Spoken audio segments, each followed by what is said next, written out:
Hello everyone, welcome back to Study with Vaishnavi Jha. In this video, the topic is World Population, Growth, Density and Distribution. So let's start with the topic. So population distribution. First of all, population जो है वो है क्या? Random number of people living in a certain area. अब population जो है वो distributed होती है अलग अलग जगह पे. तो क्या होता है, अगर हम पॉपुलेशन डिस्ट्रीब्यूशन को एक्सप्लेन करने की या उसको डिफाइन करने की कोशिश करें, then it is the way people are spaced over the earth surface. ये क्या है? ये वो तरीका है जैसे कि लोग डिस्ट्रीब्यूटेड है ओवर द अर्थ सरफेस, कहीं पे ज़्यादा कहीं पे कम. तो ये डिस्ट्रीब्यूशन हो रखा है वर्ल्ड में. अब 10 मोस्ट पॉपुलस कंट्रीज़ है हमारी वर्ल्ड की, जिसके अंदर 6 कंट्रीज़ जो हैं वो एशिया से आ जाती हैं. ठीक है, China, India, Indonesia, Bangladesh, Pakistan, Russia, ये हो गए एशिया वाली countries. And then USA, Brazil, Nigeria and Mexico, ये 4 और कंट्रीज़ हैं जो कि वर्ल्ड की 10 मोस्ट पॉपुलस कंट्रीज़ में आती हैं. अब उसके बाद आ जाता है पॉपुलेशन डेंसिटी. पॉपुलेशन डेंसिटी क्या होता है? कितने number of people are living in a particular land, a particular area. तो उसको कहते हैं, जैसे डिस्ट्रीब्यूशन क्या था, किस तरीके से लोग डिस्ट्रीब्यूटेड है, कहीं पे ज़्यादा हो सकते हैं, कहीं पे कम हो सकते हैं. डेंसिटी में हम वही देख रहे हैं कि अगर एरिया हमने फिक्स कर दिया तो उतने एरिया में कितने लोग रहते हैं. That is known as population density. अब अगर पॉपुलेशन डेंसिटी का फॉर्मूला देखें तो फॉर्मूला होता है इसका पॉपुलेशन अपॉन एरिया. अब पॉपुलेशन अपॉन एरिया अगर इसका फॉर्मूला है तो जाहिर सी बात है इसकी यूनिट क्या होगी? पॉपुलेशन का number of person and area का पर square kilometre. So it is basically measured in persons पर स्क्वायर किलोमीटर्स. देन आ जाता है फैक्टर्स इन्फ्लुएंसिंग पॉपुलेशन डिस्ट्रीब्यूशन, कि ऐसी क्या क्या फैक्टर्स हैं जिसकी वजह से कहीं पे पॉपुलेशन ज़्यादा हो सकती है या कहीं पे पॉपुलेशन कम हो सकती है. तो देखिए, अगर ब्रॉडली कैटेगराइज किया जाए तो इनको हम 3 पार्ट्स में कैटेगराइज कर सकते हैं. जैसे पहला geographic factors, second economic factors, third social factors. और अब ये जो जोग्राफिक फैक्टर है या इकोनॉमिक फैक्टर है या सोशल फैक्टर है, तो यहाँ पे आपका क्या क्या पॉइंट्स मैटर करते हैं. जैसे इसको अगर हम थोड़ा सा ब्रॉडली एक्सप्लेन करने की कोशिश करें कि जोग्राफिक फैक्टर क्या हो सकता है, तो थोड़ा सोचिए. जैसे अगर कहीं पे वाटर की अवेलेबिलिटी होगी, कहीं पे अगर लैंड टेरेन अच्छा होगा, ठीक है, अगर कहीं पे क्लाइमेट जो है वो फेवरेबल होगी, तो वो सारे जोग्राफिकल फैक्टर्स जो है किसी भी तरीके की पॉपुलेशन को अट्रैक्ट करने के लिए काफ़ी है.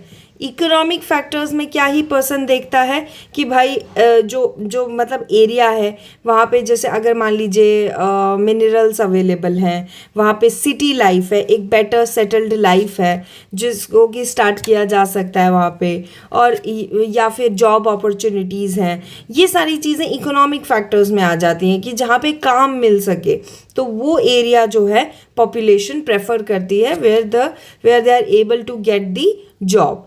देन सोशल फैक्टर्स में आ जाते हैं आपके रिलीजियस फेथ. अब जैसे क्या होता है कि अपना अपना कल्चर होता है, हर स्टेट जो है वो कहीं ना कहीं उसका अपना कल्चर है, तो अपने कल्चर को छोड़कर पॉपुलेशन जाना चूज़ नहीं करती. But until and unless the other factors are very important, जैसे कि obviously job, because that is important for the survival. तो उस केस में क्या होता है कि ये फैक्टर थोड़ा सा कम पड़ जाता है. देन उसके बाद पॉलिटिकल सिक्योरिटी, अब स्टेबिलिटी. जैसे इसका एग्जांपल आप ले सकते हैं कि किसी स्टेट में हमेशा पॉलिटिकल अनरेस्ट रहता है, हमेशा जहाँ पर आप कहिए कि पॉलिटिकली एक कुछ फिक्स नहीं है, तो वहाँ पे क्या होता है कि कोई भी पॉलिसी जो है गवर्नमेंट की वो इम्प्लीमेंट ढंग से नहीं हो पाती है. The government functioning is not properly working over there. तो ऐसी जगह जो होती है वहाँ पे जनरली पॉपुलेशन जो है रहना नहीं चाहेगी, बिकॉज दे नेवर नो कि कभी कभी क्या हो। तो दैट्स वाई। तो जोग्राफिक फैक्टर्स में जनरली वाटर अवेलेबिलिटी, अगर हम इसको एक्सप्लेन करें तो लोग जनरली वहाँ रहना चाहेंगे जहाँ पे कि फ्रेश वाटर अवेलेबल है, ताकि वहाँ से एग्रीकल्चर का स्कोप बन जाता है। वाटर है तो ऑब्वियसली वाटर की कमी नहीं होगी, ड्रिंकिंग वाटर फैसिलिटीज़ रहती हैं, तो वो प्रेफरेबल एरिया होता है। देन लैंडफॉर्म्स की अगर बात करें तो पीपल प्रेफर जेंटल और plain areas rather than hilly areas. ऐसा क्यों है? बिकॉज हिली एरियाज में डेवलपमेंट इज़ डिफ़िकल्ट। जो प्लेन एरिया होता है उसको आप बहुत सारे पर्पस के लिए यूज़ कर सकते हैं, उसे बहुत कंस्ट्रक्टिव तरीके से यूज़ कर सकते हैं, और उसमें कोई भी तरीके का यूज़ करना is easy. Like for example plain area को आप एग्रीकल्चर के लिए यूज़ कर सकते हो, आप उसको रोड या बिल्डिंगें बनाने के लिए यूज़ कर सकते हो, आप उसको इंडस्ट्रीज़ खड़ी करने के लिए भी यूज़ कर सकते हो, और रहने के लिए तो है ही अच्छा एरिया, ठीक है। जबकि अगर ये बात की जाए आपका जैसे हिमाचल का एरिया हो गया, हिमालय वाला एरिया हो गया, तो ये वाला जो एरिया है जहाँ पे कि पहाड़ एरिया है, तो वहाँ पे क्या है, एग्रीकल्चर भी डिफ़िकल्ट है, because you have to cut through the terrains, वो टेरेस फार्मिंग और ये सब होता है वहाँ पे। तो वहाँ पे क्या है कि आपको ना मतलब पूरा मतलब जो पहाड़ है तो उसमें पूरा कट कर करके एंड देन वहाँ पे आपको खेती करनी पड़ रही है, तो which is a difficult task. अगर वहाँ पे रोड बनाना है तो that is a very difficult task, industries तो और ही ज़्यादा। तो इस वजह से क्या होता है, people prefer more the gentle and the plain areas, ज़्यादा या मतलब बहुत ही लाइट स्लोप एरियाज जो होते हैं, जेंटली स्लोप्ड एरियाज, वो लोग ज़्यादातर प्रेफर करते हैं। जैसे एग्जाम्पल भी दिया हुआ है कि गंगा प्लेन्स, जो कि आपका उत्तर प्रदेश, बिहार, ये वाला जो एरिया है जहाँ पे कि फ्रेश गंगा रिवर जो है वो आती है और अपना एलुवियल सॉइल डिपॉजिट करके जाती है, तो वो वाला एरिया प्लेन एरिया है। तो वहाँ की पॉपुलेशन और कंपैरेटिवली जो ऊपर आपके पहाड़ी स्टेट्स हैं जैसे उत्तराखंड हो गया या हिमाचल प्रदेश हो गया, तो वहाँ की पॉपुलेशन है, तो वो आप कंपेयर करेंगे तो आपको उत्तर प्रदेश की जो पॉपुलेशन डेंसिटी है वो आपको ज़्यादा मिलेगी। देन इसके बाद क्लाइमेट की अगर बात करें तो people prefer more the area where the climate is quite comfortable, like जहाँ पे कि ऐसा नहीं है, एक्सट्रीम वेदर कंडीशन नहीं है, एक्सट्रीम हॉट या एक्सट्रीम कोल्ड वाला केस नहीं है, तो वहाँ पर वो एरिया ज़्यादा प्रेफर्ड होता है। एंड उसके लिए वही आपको एग्जांपल लद्दाख जो है जैसे कोल्ड एरिया है, तो वहाँ पे जो लोगों का अट्रैक्शन होगा वो for the purpose of travelling it's good, but अगर बात की जाए रहने के लिए तो they would prefer an area where the climate is quite comfortable, जहाँ पे कंफर्टेबल क्लाइमेट हो सके वहाँ पे लोग ज़्यादा प्रेफर करेंगे, ठीक है। नेक्स्ट आ जाता है सॉइल जो है, क्योंकि हमारी कंट्री एक एग्रेरियन कंट्री है, एग्रीकल्चर बेस्ड कंट्री है, soil plays a very important role, because वहाँ से लोग फिर डिसाइड करते हैं कि उनको एग्रीकल्चरल बेनिफिट्स कैसे मिलेंगे, तो वो ऐसी लैंड प्रेफर करते हैं जो ज़्यादा प्रोडक्टिव हो, ठीक है, जहाँ की सॉइल ज़्यादा उनको बेनिफिट दे सके एग्रीकल्चरली। तो सॉइल में भी फर्टाइल और लोमी सॉइल जनरली क्या होता है, आपका प्रेफर्ड होता है। देन कम्स मिनरल्स की अगर बात की जाए तो मिनरल्स में क्या है, ऐसे एरियाज़ को सिलेक्ट किया जाता है जिसमें कि ये इकोनॉमिक फैक्टर है, तो यहाँ पे मिनरल्स हाई होंगे तो वहाँ पर इंडस्ट्रीज़ भी ज़्यादा होंगी, इंडस्ट्रीज़ ज़्यादा होंगी तो जॉब ज़्यादा होगी, जॉब ज़्यादा होगी तो जो वर्कर सेक्शन है सोसाइटी का वो अट्रैक्ट होगा। इसका एग्जाम्पल भी दिया हुआ है जैसे कि Katanga ज़ैम्बिया copper belt in Africa में ये जो एरिया है, तो यहाँ पे कॉपर जो आपका है उसकी अवेलेबिलिटी है, तो वहाँ पे पॉपुलेशन ज़्यादा है, तो मिनरल जो है it acts as a good factor for attraction of population. Then urbanisation, ये देखिए अर्बनाइजेशन, इंडस्ट्रियलाइजेशन या ये हो गया आपका मिनरल्स, मोर और लेस एक ही जैसा है। Urbanisation is more like city life, तो अब अगर सिटी लाइफ है तो सिटी लाइफ में क्या होता है, एक हेल्दी आपका लाइफस्टाइल होता है, ठीक है, आप कम में भी सर्वाइव कर सकते हैं, यू गेट द जॉब, कोई ना कोई जॉब अपॉर्चुनिटी आपको रहती है, या आप हाथ पैर भी चला सकते हैं कि भैया कुछ तो करना ही है. So you find any way some scope to earn money if you try your level best. तो यहाँ पे वही चीज़ है, अर्बनाइजेशन में आपको बेटर लाइफ स्टैंडर्ड्स मिलते हैं, देन एम्प्लॉयमेंट अपॉर्चुनिटीज़ मिलती हैं, good education, you get the good education facilities, medical facilities, ये सारी चीज़ें आपको अर्बनाइजेशन प्रोवाइड करता है. अगर इंडस्ट्रियलाइजेशन की बात करें तो इंडस्ट्रियलाइजेशन सिर्फ पॉपुलेशन नहीं खींचता बल्कि बहुत सारे प्रोफेशन भी खींचता है. जैसे कि आपका बैंक, अगर कहीं पे इंडस्ट्रीज़ है तो आसपास में क्या क्या हो सकता है, इंडस्ट्रीज़ से ही रिलेटेड है शॉप्स, क्योंकि भाई जो इंडस्ट्रीज़ में बनेगा वही शॉप्स में बिकेगा, तो शॉप्स को वो पुल करता है. देन ट्रांसपोर्ट ऑपरेटर्स को पुल करता है, जॉब्स को पुल करता है, देन बैंक एम्प्लॉयज़, बहुत सारी ऐसी चीज़ें हैं जो कि आपकी इंडस्ट्रियलाइजेशन की वजह से उतरती है आपके मार्केट में. देन आ जाता है आपका पॉपुलेशन ग्रोथ. अब पॉपुलेशन ग्रोथ जो है, नाम से पता चल रहा है, it is change in the number of people, right. तो जब एक टेरिटरी में, ठीक है, एक पर्टिकुलर पीरियड ऑफ टाइम में हम अगर देख रहे हैं कि आज से 10 साल पहले पॉपुलेशन इस जगह पे दिल्ली में कितनी थी और उसके बाद हम आज का पॉपुलेशन देख रहे हैं, तो वो जो नंबर ऐड होके हमें मिलेगा, जो डिफरेंस है ना दोनों के बीच में, वही ग्रोथ है. मतलब कि अगर मान लीजिए 10 लोग थे पहले और अभी 15 लोग हैं तो 5 का पॉपुलेशन ग्रोथ हुआ है. अब पॉपुलेशन ग्रोथ पॉजिटिव भी हो सकता है, नेगेटिव भी हो सकता है.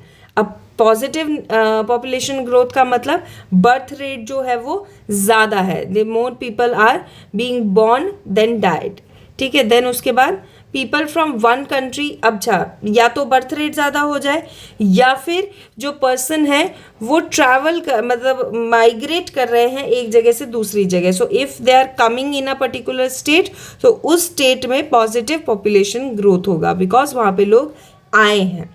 और नेगेटिव इसी का उल्टा, डेथ रेट ज़्यादा है और number of people who are dying are more than being born.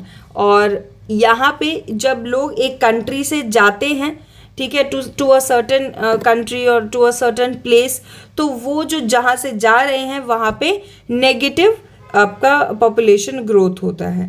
तो पॉजिटिव और नेगेटिव पॉपुलेशन ग्रोथ है. देखिए, नंबर घटे या नंबर बढ़े, होता वो पॉपुलेशन ग्रोथ ही है. क्योंकि अगर हम बोल रहे हैं ग्रोथ, तो आपके दिमाग में ये आ सकता है कि ग्रोथ का तो मतलब हुआ बढ़ना, बट ऐसा नहीं है. ग्रोथ का मतलब है चेंज इन द नंबर. अब वो नंबर जो है 10 का 5 भी हो सकता है और 10 का 15 भी हो सकता है, ठीक है. और ये नंबर जो है अगर 10 का 15 होता है then it is positive population growth, और अगर 10 का 5 होता है then it is negative population growth. तो बस यही डिफरेंस है. अब आ जाता है नेचुरल ग्रोथ ऑफ पॉपुलेशन. तो देखिए क्या है, population increased by difference between birth and death in a particular region between 2 points of time. क्या है, जब बर्थ और डेथ के बीच का, मतलब जितने number of people are being born and जितने number of people are being are died, तो उन दोनों के बीच का जो डिफरेंस है इन अ पर्टिकुलर रीजन, और उसमें हम 2 टाइम का कंपेयर करें, तो जो हमारे पास ग्रोथ आती है या तो जो हमारे पास नंबर ऑब्टेन होता है, that is natural growth of population. अब आ जाता है कंपोनेंट्स कि भाई पॉपुलेशन चेंज होती क्यों है. तो अभी हमने देखा कि ग्रोथ का 3 रीज़न हमने देखा, birth rate, death rate and आपका माइग्रेशन. तो बर्थ रेट में हम बोल सकते हैं crude birth rate. Crude birth rate क्या होता है, अगर हम प्रॉपरली इसको डिफाइन करें तो it is number of live births in a year per 1000 of population. 1000 of population पे, यानी 1000 लोगों पे कितने लोगों का जन्म हो रहा है, that gives the data for crude birth rate.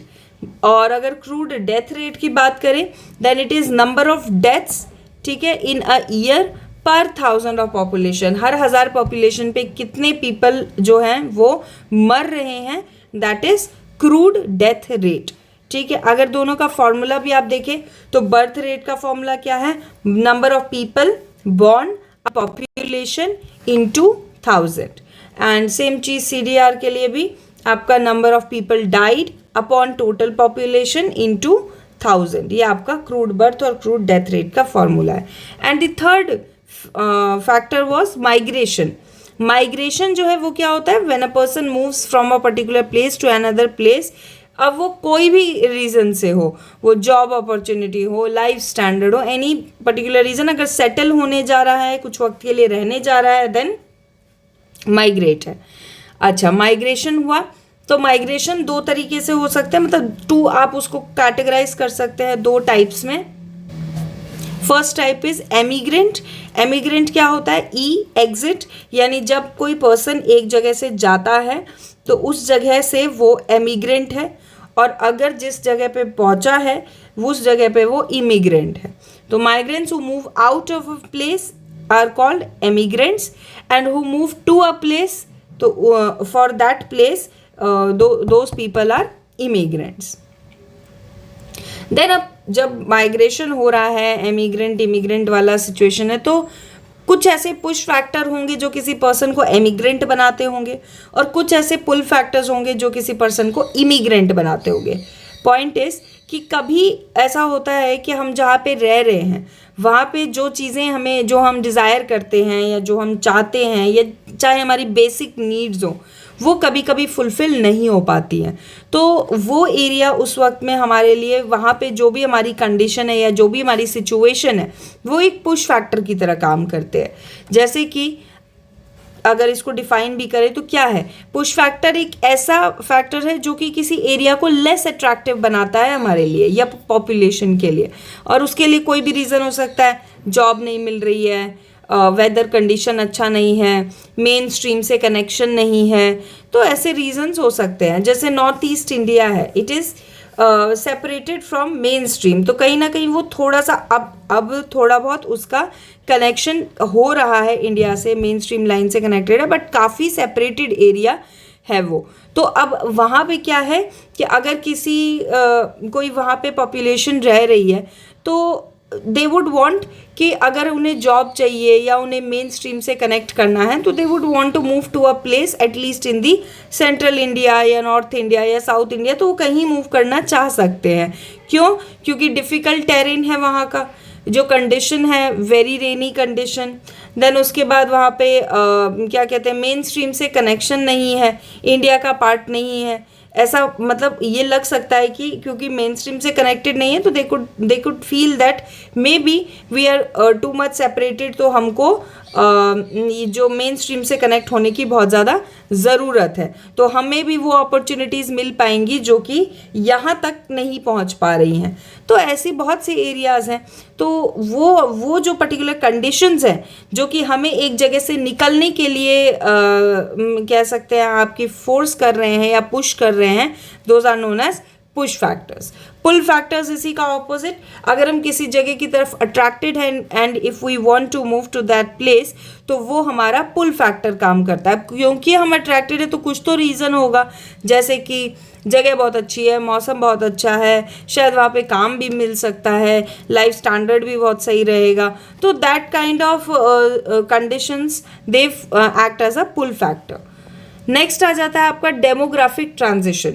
Demographic transition क्या है, आपका पॉपुलेशन किसी एक पर्टिकुलर रीजन में, ठीक है, कितना बढ़ा है या कितना घटा है, क्यों बढ़ा है क्यों घटा है, दैट इज डेमोग्राफिक ट्रांजिशन।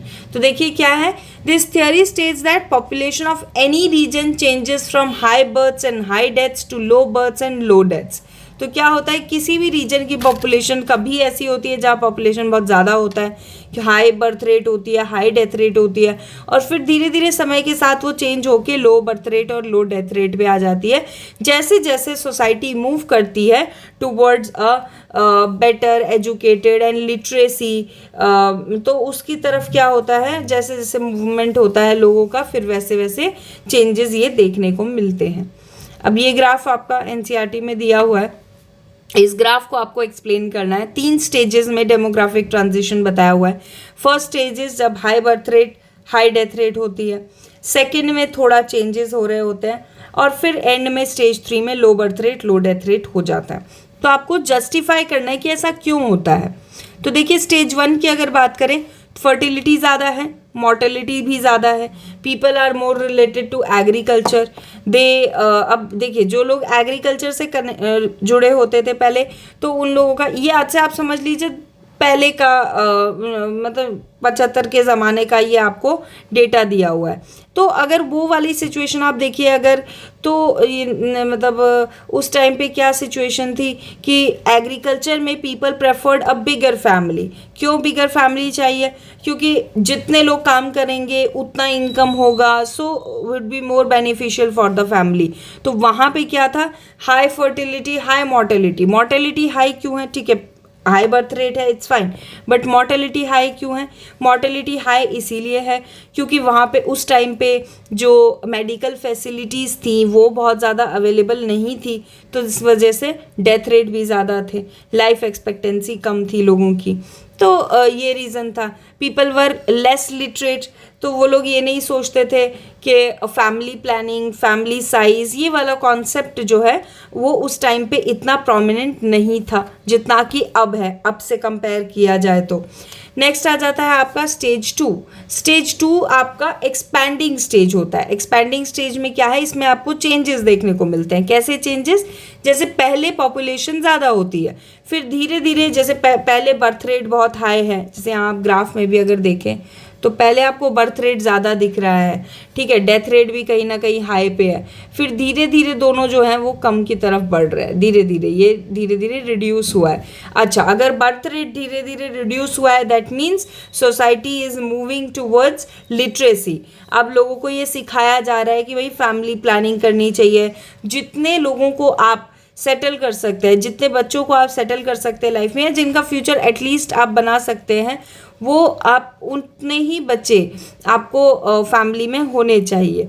तो ये सारी चीज़ों का नॉलेज जो है वो अब लोगों में आ रहा है। सो दैट इज़ वाई कहीं ना कहीं बर्थ रेट जो है वो घटा है। डेथ रेट भी कम हो गया। अब डेथ रेट कम होने के पीछे रीज़न क्या था कि better medical facilities, better sanitation, better health facilities मिल रही हैं, तो उस वजह से क्या है, डेथ रेट भी घट गया। तो बर्थ रेट घटा, पहले पॉपुलेशन में दोनों ज़्यादा थे, फिर एक पॉइंट आया बर्थ रेट भी घटा, डेथ रेट भी कम हो गया, तो ओवरऑल पॉपुलेशन साइज जो है वो आपका नहीं कम हुआ, बिकॉज ऑब्वियसली अगर डेथ रेट भी कम हो गया तो द पीपल आर लिविंग मोर, तो फिर उस केस में क्या हुआ, पॉपुलेशन का जो कम होना था बर्थ रेट कम होने की वजह से वो नहीं हुआ, वो डेथ रेट से बैलेंस हो गया। तो देखिए stage 2, slow population growth, fertility rate declines with time, शुरू में ज़्यादा है फिर धीरे धीरे कम हो गया। मॉर्टेलिटी रेट भी धीरे धीरे कम हो गया। इलिटरेट और रूरल पॉपुलेशन है, so they are not very much aware of the concept of family planning and things like that, तो लेकिन धीरे धीरे they are moving towards that. Net addition to population is high, तो population over and all अगर देखा जाए तो high ही है। वाई? बिकॉज बर्थ रेट भी कम है लेकिन डेथ रेट भी तो कम है ना, तो दैट इज़ वाई वो बैलेंस हो जा रहा है। अब लास्ट में आ जाता है आपका स्टेज 3। स्टेज 3 जो है वहाँ पे आप देखिए दोनों ही डेटा कम है, बर्थ रेट भी कम है और डेथ रेट भी फाइनली कम हो गया है बहुत ज़्यादा। तो अब फर्टिलिटी और मॉर्टेलिटी दोनों डिक्लाइन कर गए हैं। People are more urbanised, literate, techno friendly population हो चुकी है। नाउ दे नो कि भाई हम सिटी में रह रहे हैं where every day is a day of survival, और वहाँ पे आप अगर आपकी फैमिली इतनी बड़ी है और उसमें आप 1-2 लोग ही हैं अर्न करने वाले, and there are more number of children, then you have to pay for their education, their living, तो आपको उसके लिए चाहिए पैसा, और पैसा जो है वो कमाना पड़ रहा है by hard work. So if you are not earning that much amount of money then you should not have that much large family. तो आपको अपना फैमिली साइज को कंट्रोल करना चाहिए एज पर योर इनकम, उस हिसाब से, क्योंकि आप जितने बच्चों को सेटल कर सकते हैं या आप जितने बच्चों को एक बेटर लाइफस्टाइल दे सकते हैं उतने ही बच्चे अफोर्ड करने would be a right decision. तो ये नॉलेज जो है लोगों में अब कहीं ना कहीं आनी स्टार्ट हो गई है, तो वो जानते हैं how to control their family size, ठीक है, कि कितने बच्चे होने चाहिए। तो they are very well aware कि अच्छा ठीक है 2 बच्चे होंगे तो 2 बच्चों को हम एक बेटर लाइफ दे पाएंगे, सो उतने ही बच्चे फैमिली में रहते हैं, ठीक है। नेक्स्ट आ जाता है, तो ये आपका डेमोग्राफिक ट्रांजिशन है। जब आपसे demographic transition is an important question, और जब आपसे ये क्वेश्चन पूछा जाता है तो you are suppose to draw the graph. Graph में ये नहीं कि नहीं बना सकते, ग्राफ आपको बनाना पड़ेगा। It's a very easy graph. दूसरी चीज़, अगर आप इस ग्राफ में देखें तो यहाँ पे आपको कुछ कंट्रीज बता रखी हैं जो करेंटली अभी के टाइम पे इस सिचुएशन में है, ठीक है। तो जैसे बांग्लादेश रेन फॉरेस्ट ट्राइब्स है, वो स्टेज 1 वाली सिचुएशन में है, जहाँ की they also prefer having more number of people in their family for some reason. Then उसके बाद स्टेज 2 की अगर बात करें, जो अभी एक्सपेंडिंग में चल रहा है, जहाँ शुरू में पॉपुलेशन ज़्यादा थी बट धीरे धीरे population have move to urbanisation and literacy, तो उसकी वजह से चेंजेस आ रहे हैं अभी। तो उस फेज़ में पेरू, श्रीलंका, केनिया, ये कंट्रीज़ हैं। पेरू उसमें भी अभी बिगनिंग में है, और श्रीलंका और केनिया अभी एंडिंग में आ चुका है, जहाँ बर्थ रेट और डेथ रेट दोनों ही कम हो चुके हैं। लास्टली सबसे कम फ्लक्चुएशन वाला आपका अभी का phase Canada, Japan and USA, you can see that stage 3 में एंटर कर चुका है। तो ये आपका हो जाता है डेमोग्राफिक ट्रांजिशन। इसमें आपको तीनों स्टेजेस को जस्टिफाई करना रहेगा कि क्यों ऐसा है, क्यों कम हुआ, क्यों ज़्यादा हुआ। देन आ जाता है पॉपुलेशन कंट्रोल मेजर्स। तो पॉपुलेशन कंट्रोल मेजर्स में क्या क्या है? फैमिली प्लानिंग, ठीक है, कि आप या तो मतलब डिसाइड कीजिए कि कितने साल के बाद आपको, जैसे एक बेबी हुआ तो कितने साल के बाद आपको दूसरा बेबी हो, तो that is spacing. If a couple decides कि 2 साल के बाद एक और बेबी होना चाहिए, तो that is the spacing between the birth of child. तो वो मैनेजमेंट अब फैमिली अपने हिसाब से देखती है कि हम कैसे मैनेज कर पाएंगे, और वो हर तरीके का मैनेजमेंट देखती है, फाइनेंशियल हो या फाइनेंशियल, बेसिकली मेन तो फाइनेंशियल ही होता है, तो फाइनेंशियल हो या फिर अपने जॉब के हिसाब से, कितना टाइम अवेलेबिलिटी के हिसाब से, तो वो चीज़ें जो है स्पेसिंग या फिर प्रिवेंटिंग भी हो सकता है बर्थ चाइल्ड के, इतने बच्चे हैं तो इतने बच्चे होने चाहिए, and after that we have to prevent birth child. तो वो एक फैमिली प्लानिंग जो है वो एक अच्छा कंट्रोल मेजर है। Then free availability of contraceptives and tax disincentives for large families. तो टैक्स में कोई इंसेंटिव्स भी नहीं मिलता है, तो that is also one of the good way to promote family planning, ठीक है। लास्ट आ जाता है आपका थॉमस मैल्थस। थॉमस मैल्थस कहते हैं दैट पॉपुलेशन जो है वो फूड सप्लाई से भी ज़्यादा फास्ट है, और अगर इसे और ज़्यादा इंक्रीज किया जाए तो पॉपुलेशन क्रैश हो जाएगा। And this is it with the topic of world population, growth, density and distribution. ये आपका चैप्टर 1 है ज्योग्राफी का, एंड आई होप आप लोगों को समझ में आया होगा। अगर कोई डाउट हो तो उसको आप कमेंट सेक्शन में डाल सकते हैं। सो नेक्स्ट वीडियो में मिलते हैं। See you in the next video. Till then take care, bye bye.